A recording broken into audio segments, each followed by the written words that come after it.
All right, so you want to dive into the story of Boone Helm, Boone Helm. the Kentucky cannibal? Yeah. Okay, we've got some really fascinating sources for this one. Excerpts from a Wikipedia article, even a photograph. And let me tell you, this guy's life, it was a wild ride through the darkest corners of the Wild West, for sure. Yeah. Was he a product of his times or just a plain old bad dude? I guess that's what we're here to find out. Yeah, what's really interesting about Helm's story? It's how it intersects with so many classic Wild West themes. Frontier justice, the gold rush, just the sheer brutality of life on the edge of civilization, you know? But he wasn't always a notorious figure, right? I mean, he started out like a lot of folks back then. Yeah, pretty normal start. Born in Kentucky, 1828, Right. moved to Missouri. Mm. But even as a young man, Helm had this, like, rebellious streak. Yeah, We definitely. could say that, right? Oh, yeah, for sure. Like, there's that famous story about him riding his horse right into a courtroom Oh, yeah. just to make a point. I mean, that tells you something about his disregard for authority, right? Yeah, wouldn't you say? Totally. Like, imagine the audacity. Yeah. It's almost like a comic image, you know? Right. But it also kind of hints at this darker side Uh-huh. that was brewing underneath. Yeah. There are accounts of heavy drinking, Right. domestic abuse. Mhm. Ultimately, it led to divorce. Of course. But things took a really dark turn when he murdered his own cousin, Yeah. Littlebury Chute. Yeah, and that's where we start to see the real unraveling. This wasn't just some, like, bar fight, Right. The brutality of the murder, it was shocking, even for those times. That was the true beginning of Helm's descent into a life of crime. And then, bam, the gold rush hits. Oh, yeah. Like so many others, Helm sets off for California, hoping to strike it rich, right? Right. But surprise, surprise, Yeah. along the way, he can't seem to stay out of trouble. You can't help himself. More murders, Yeah. robberies, and then things get really, really disturbing. Yeah, this is where that whole Kentucky Cannibal title comes from. Okay. We have firsthand accounts from Helm's own companions. Like, he admitted to them that he'd resorted to eating human flesh to survive. Now, the question is, was this just pure survival instinct Right. in the face of unimaginable hardship, or was it something a little more sinister? Yeah. To understand that, we have to look at the journey itself. Okay, so picture this. Helm and his companions traveling through the wilderness. They're starving, desperate. They're forced to eat their horses. They're using the horse hides for snowshoes. I mean, it's a scene straight out of a nightmare. It's rough. And it gets worse. Yeah. Helm's companion, a man named Burton, eventually takes his own life, unable to bear the suffering any longer. Yeah. Helm, in an act that, defies comprehension, It's unbelievable. eats Burton's leg to survive. It's hard to even, imagine the desperation and despair that would drive someone to that. But here's the thing, right?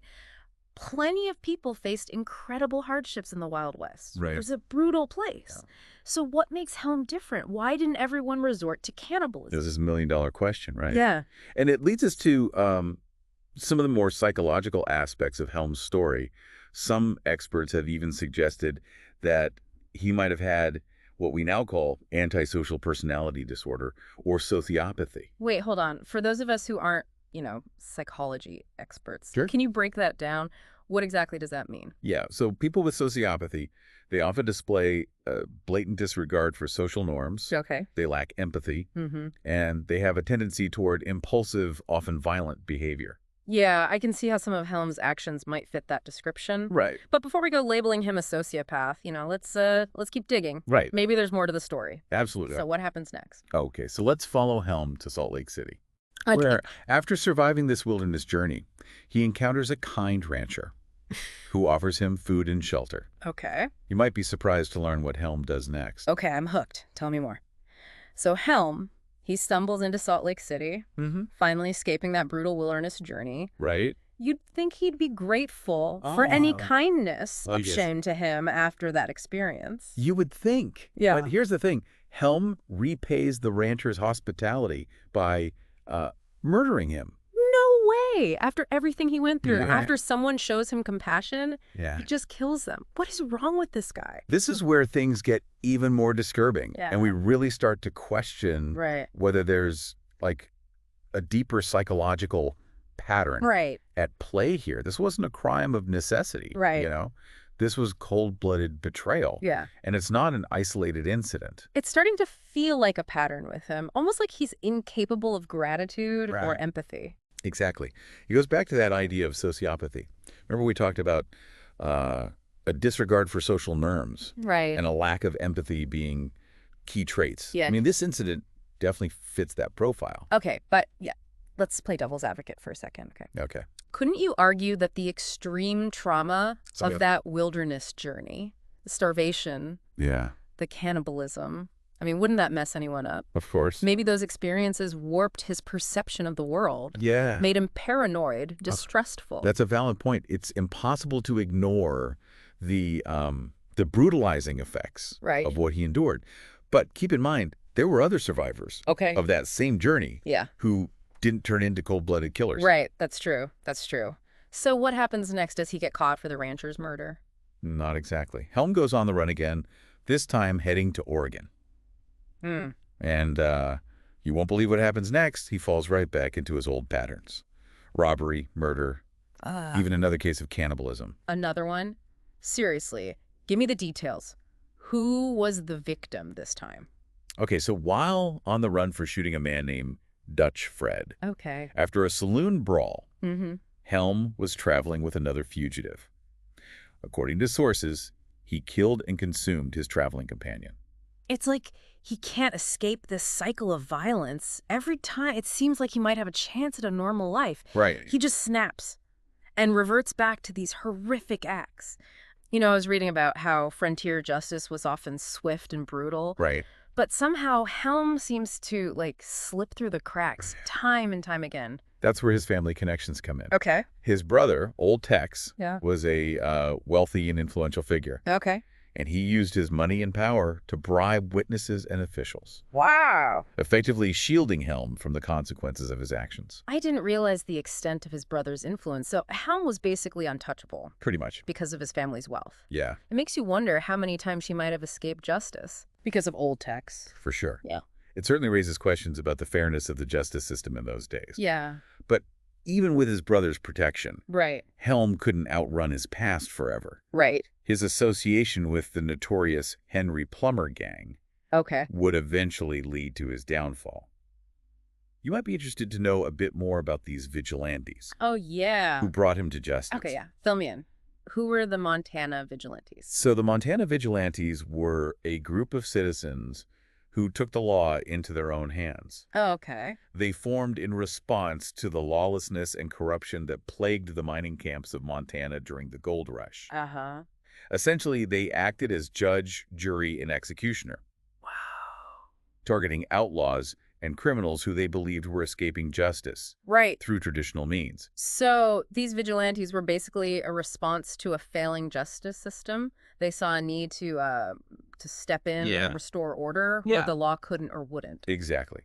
Now, whether their methods were justified is a whole other debate. Yeah. But their impact on frontier history is undeniable. They hanged a number of outlaws, including Henry Plummer himself, Oh, wow. and their actions definitely sent a message. Even in the Wild West, there were limits to what society would tolerate. And that's where Helm's story takes its final turn, right? The vigilantes finally catch up to him. That's right.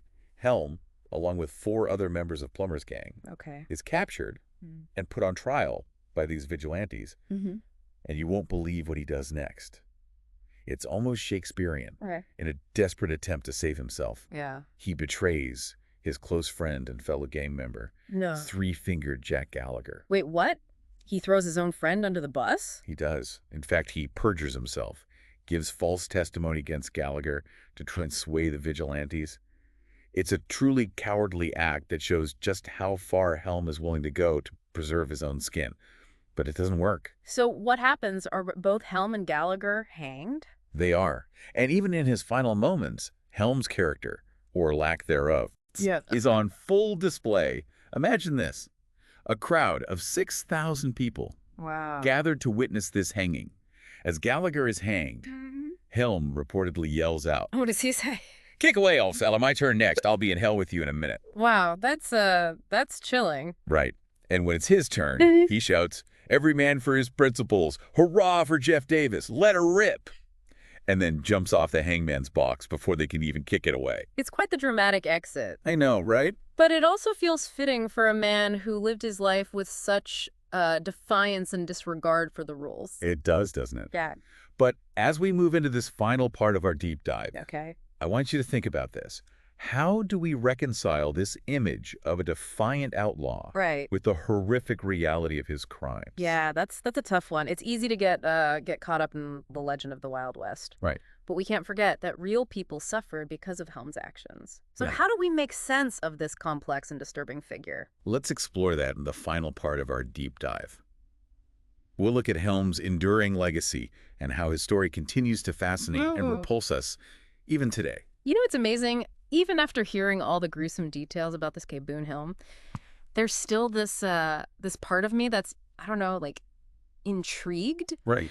Why do you think we're so drawn to these outlaw figures, even the like really bad ones? Well, I think part of it is that we're just naturally fascinated by people who live outside the rules. There's a certain allure, right? Yeah. To this idea of someone who just doesn't care about the consequences, Right. who lives life on their own terms, no matter how brutal those terms might be. Yeah, like they represent this kind of ultimate freedom, even Yeah. if it's a twisted kind of freedom, you know? Right, yeah. I think there's also something about the Wild West itself Yeah. that adds to the mystique. Oh, for sure. You know, Yeah. it was such a lawless and violent time. It was. And figures like Boone Helm, they almost become symbolic of that era. Absolutely. The Wild West has this this mythic quality in our collective imagination, right? It's a place of rugged individualism, danger, and adventure.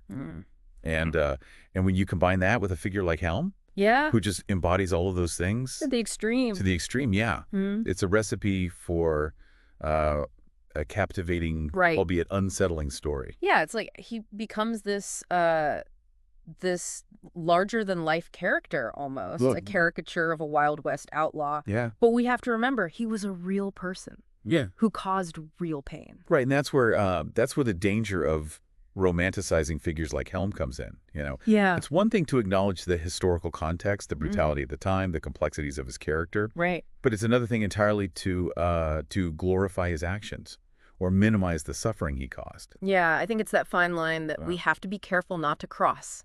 We can be fascinated by the story, by the psychology of a figure like Helm, without, you know, condoning his behavior. Exactly. And that brings us back to the question you posed earlier. Yeah. How do we make sense of someone like Boone Helm? It's not easy. No. There's no simple answer. He was a product of his time, a man shaped by the violence and lawlessness of the frontier, but he also made choices, Right. terrible choices, Yes. that inflicted pain and suffering on others. He was a walking contradiction, wasn't he? He was. Capable of moments of kindness, Mhm. like, you know, when he cared for a sick companion, for example. Right. But then turning around and committing these acts of unspeakable cruelty. Yeah, that's the human condition, isn't it? Right. We're all a mix of light and shadow. But I think what makes Helm so compelling, Right. so disturbing, is how far he swung to that dark side. So as we wrap up our deep dive into the life of Boone Helm, the Kentucky cannibal, Yeah. what's the one thing you want our listener to walk away with? I think it's this. History is rarely black and white. It's filled with these complex characters like Boone Helm, Right. who challenge our easy assumptions about good and evil. It's up to us Yeah. to engage with these stories thoughtfully, to wrestle with the uncomfortable truths they reveal about human nature, and to learn from the past without repeating its mistakes. Well said. And for you, our listener, I hope this deep dive has given you a glimpse into the dark heart of the Wild West Yeah. and left you with some food for thought. The story of Boone Helm is a reminder that history is full of captivating characters and cautionary tales. Keep exploring, keep questioning, and we'll see you on our next deep dive.